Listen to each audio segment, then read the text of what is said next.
Good morning બાળકો, જય Shri Krishna. Welcome to my channel SSV નમોર્ય. આજે આપણે સામાજિક વિજ્ઞાન ધોરણ 8 પાઠ 9 સંસાધન. મારું નામ છે ટીનાબેન મૌર્ય. એ પાઠના સ્વાધ્યાયના પ્રશ્નની આપણે સમજૂતી જોઈશું. એમાં પહેલો પ્રશ્ન છે, નીચેના પ્રશ્નના ઉત્તર એક વાક્યમાં આપો. સવાલ નંબર 1, કુદરતી વનસ્પતિ કોને કહેવાય? તો જવાબ, જે વનસ્પતિ માનવીની મદદ વિના પોતાની મેળે જાતે જ ઉગે છે તેને કુદરતી વનસ્પતિ કહેવાય. સવાલ 2, વન્યજીવમાં કોનો સમાવેશ થાય છે? જવાબ, વન્યજીવમાં વિવિધ પ્રાણીઓ, પશુ પક્ષીઓ અને કીટકો એટલે કે જીવજંતુઓનો સમાવેશ થાય છે. સવાલ 3, વનસ્પતિનું વર્ગીકરણ કોના આધારે થાય છે? જવાબ, વનસ્પતિનું વર્ગીકરણ સમુદ્ર સપાટીથી જે તે સ્થળની ઊંચાઈ અને તેની આબોહવાની વિવિધતા આ બે બાબતોના આધારે થાય છે. સવાલ નંબર 4, તળાવ અને સરોવરની પાણી સંગ્રહણ ક્ષમતા વધારવા શું કરવું જોઈએ? જવાબ, તળાવ અને સરોવરની પાણી સંગ્રહણ ક્ષમતા વધારવા તેમાં જમા થયેલ કાપ અને કાદવ કચરો દૂર કરવા જોઈએ. પ્રશ્ન નંબર 2, નીચેના પ્રશ્નોના ઉત્તર આપો. એમાં સવાલ 1, પ્રાપ્તિ સ્થાનોના આધારે સંશોધનોના પ્રકારો ટૂંકમાં વર્ણવો. એટલે કે આ મુદ્દાસર જવાબ છે. પ્રાપ્તિ સ્થાનો કે વિતરણ ક્ષેત્રોના આધારે સંશોધનોના પ્રકારો નીચે પ્રમાણે છે. 1, સર્વ સુલભ સંસાધનો. આ પ્રકારના સંસાધનો આપણને સર્વત્ર મળી રહે છે. દાખલા તરીકે વાતાવરણમાં ફેલાયેલા જીવસૃષ્ટિ માટે ઉપયોગી વાયુઓ જેમ કે ઓક્સિજન અને નાઇટ્રોજન. બીજું, સામાન્ય સુલભ સંસાધનો. આ પ્રકારના સંસાધનો આપણને સામાન્ય રીતે સહેલાઈથી મળી રહે છે. દાખલા તરીકે જળ, ગોચર ભૂમિ વગેરે. ત્રીજું, વિરળ સંસાધનો. આ પ્રકારના સંસાધનો આપણને મર્યાદિત સ્થાનો પરથી જ મળતા હોય છે. દાખલા તરીકે કોલસો, ખનિજ તેલ, કુદરતી વાયુ, વિવિધ ખનિજો વગેરે. ચોથું, એકલ સંસાધન. સમગ્ર વિશ્વમાં ભાગ્યે જ એક કે બે સ્થળે મળી આવતા ખનિજો એકલ કે દુર્લભ સંસાધન તરીકે ઓળખાય છે. દાખલા તરીકે ક્રાયોલાઇટ ખનિજ, તે માત્ર યુરોપના ગ્રીનલેન્ડમાંથી જ મળી આવે છે. સંસાધનોના ઉપયુક્ત પ્રકારો ઉપરાંત સંસાધનોના નવીનીકરણીય અને બિન નવીનીકરણ એવા બે ભાગ પણ પાડવામાં આવે છે. જેમાં પહેલું છે નવીનીકરણીય એટલે કે પુનઃ પ્રાપ્ય સંસાધનો. જે સંસાધનો પોતાની મેળે ચોક્કસ સમયગાળામાં વપરાશી હિસ્સાની પૂર્તિ કરે અર્થાત અખૂટ હોય છે તેને નવીનીકરણીય સંસાધનો કહેવાય. ઝાડ, પાન, પશુ પક્ષીઓ, પ્રાણીઓ, સૂર્યપ્રકાશ, પવન વગેરે નવીનીકરણીય એટલે કે પુનઃ પ્રાપ્ય સંસાધનો છે. એમાં બીજું, બિન નવીનીકરણીય એટલે કે પુનઃ અપ્રાપ્ય સંસાધનો. જે કુદરતી સંસાધનો એકવાર વપરાયા પછી નજીકની સમયમાં તેનું પુનઃ નિર્માણ અશક્ય હોય તેને બિન નવીનીકરણીય એટલે કે પુનઃ અપ્રાપ્ય સંસાધનો કહેવાય. ખનિજ કોલસો, ખનિજ તેલ, કુદરતી વાયુ, પરમાણુ ખનિજો વગેરે બિન નવીનીકરણ એટલે કે પુનઃ અપ્રાપ્ય સંસાધનો છે. બીજો પ્રશ્ન, તફાવત આપો નવીનીકરણીય સંસાધનો અને બિન નવીનીકરણીય સંસાધનો. તો આવી રીતે તફાવતને બે ભાગમાં લખવાનું છે, નવીનીકરણીય સંસાધનો અને બિન નવીનીકરણીય સંસાધનો. એમાં પહેલો ટોપિક, તે પોતાની મેળે ચોક્કસ સમયગાળામાં વપરાશી હિસ્સાની પૂર્તિ કરે છે અર્થાત અખૂટ હોય છે. બિન નવીનીકરણીયમાં પહેલો ટોપિક, તે એકવાર વપરાઈ ગયા પછી નજીકના સમયમાં તેનું પુનઃ નિર્માણ અશક્ય હોય છે. બીજો પોઈન્ટ, ઝાડ, પાન, પશુ પક્ષીઓ, પ્રાણીઓ, સૂર્યપ્રકાશ, પવન વગેરે નવીનીકરણીય સંસાધનો છે. અને બિન નવીનીકરણીયમાં બીજો ટોપિક, ખનિજ કોલસો, ખનિજ તેલ, કુદરતી વાયુ, પરમાણુ ખનિજો વગેરે બિન નવીનીકરણીય સંસાધનો છે.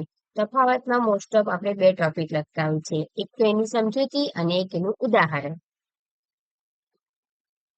ત્રીજો પ્રશ્ન, માનવ સંસાધન વિશે ટૂંકમાં લખો.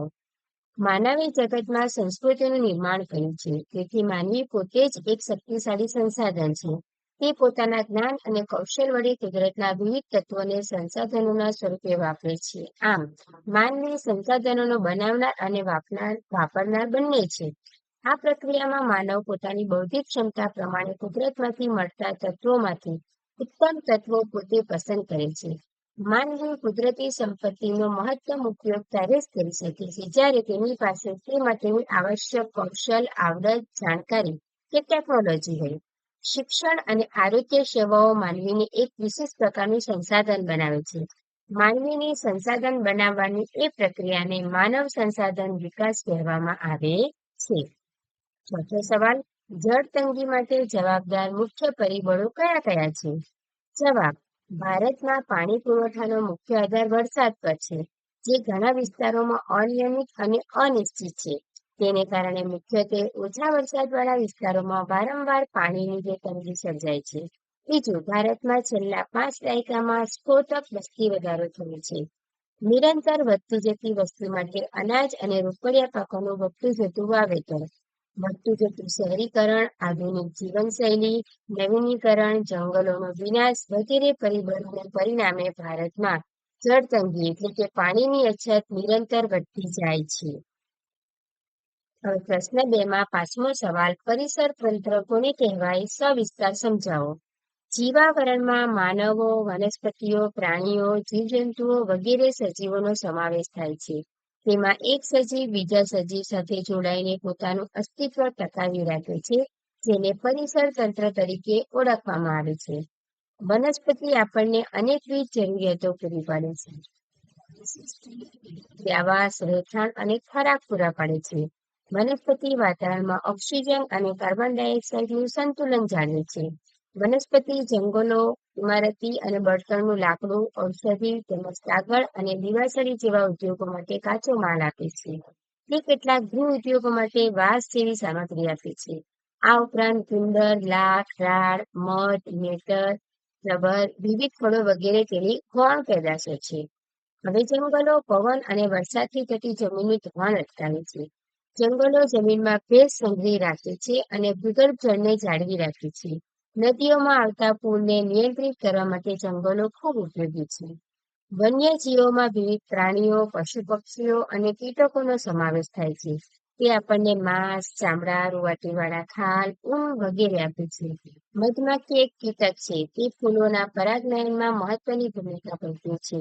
પક્ષીઓ વિવિધ કીટકોનો આહાર કરી તેની સંખ્યાને નિયંત્રિત કરે છે. આમ પરિસર તંત્રમાં દરેક નાના મોટા સજીવની અનન્ય આગવી ભૂમિકા હોય છે.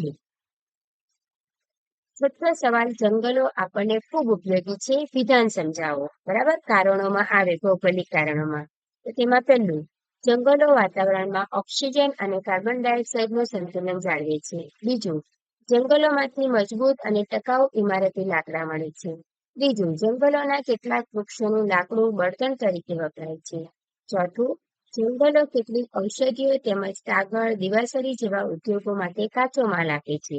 પાંચમું, તે કેટલાક ગૃહ ઉદ્યોગો માટે વાંસ જેવી સામગ્રી આપે છે.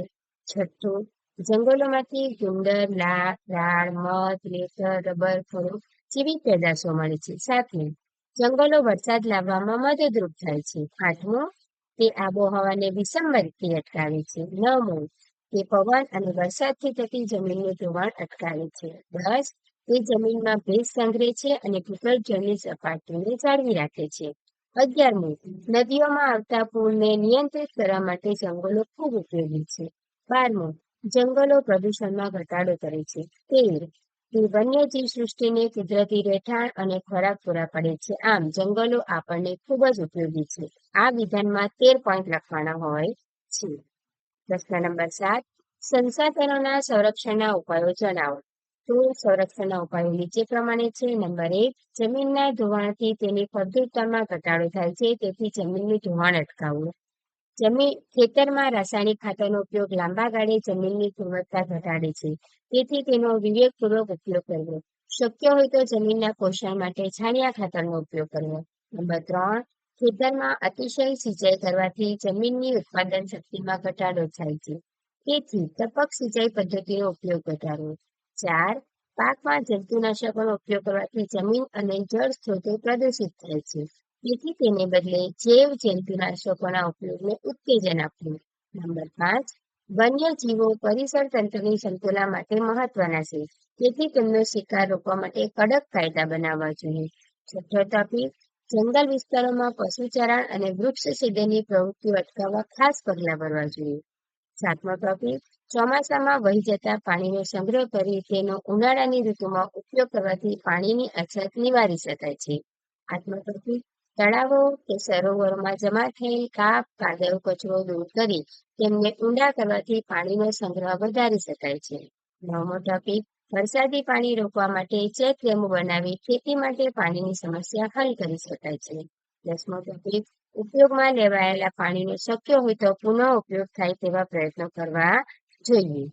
પ્રશ્ન નંબર 8, સંસાધનોનું સંરક્ષણ કરવું એ આપણા સૌની ફરજ છે. વિધાન સમજાવો. વધતી જતી વસ્તી અને વિજ્ઞાન તથા ટેકનોલોજીનો અસાધારણ વિકાસ થવાથી સંસાધનોનો વપરાશ ખૂબ જ વધી ગયો છે. આ પરિસ્થિતિમાં કેટલાક સંસાધનોની અછત સર્જાય છે. સંસાધનોના અભાવે માનવીની આજની પ્રગતિ અને તેની આધુનિક જીવનશૈલી જાળવી રાખવા દુષ્કર બની જશે. ભવિષ્યમાં સંસાધનોની અછત ન સર્જાય તે માટે સંસાધનોનું સંરક્ષણ કરવું અત્યંત અનિવાર્ય બન્યું છે. એ માટે સંસાધનોનો આયોજનપૂર્વક, કરકસરભર્યો અને વિવેકપૂર્ણ ઉપયોગ કરવો જોઈએ. પ્રશ્ન 3, નીચે આપેલા પ્રશ્નોના ઉત્તર માટે વિકલ્પમાંથી સાચો વિકલ્પ શોધીને લખો. પહેલો વિકલ્પ, રાસાયણિક ખાતરોનો વપરાશ લાંબે ગાળે. તો આનો જવાબ આવશે એ, જમીનની ગુણવત્તા ઘટાડે છે. બીજો વિકલ્પ, નીચેનામાંથી કયું સંસાધન બિનનવીનીકરણીય છે? તેનો જવાબ છે બી, ખનિજ કોલસો. ત્રીજો વિકલ્પ, નીચેના પૈકી કયું સંસાધન વિરલ સંસાધન છે? તેનો જવાબ છે બી, ખનિજ તેલ. અસ્તુ. જો તમને મારો વિડીયો ગમ્યો હોય તો તેને લાઈક, શેર, કમેન્ટ અને સબસ્ક્રાઇબ કરશો.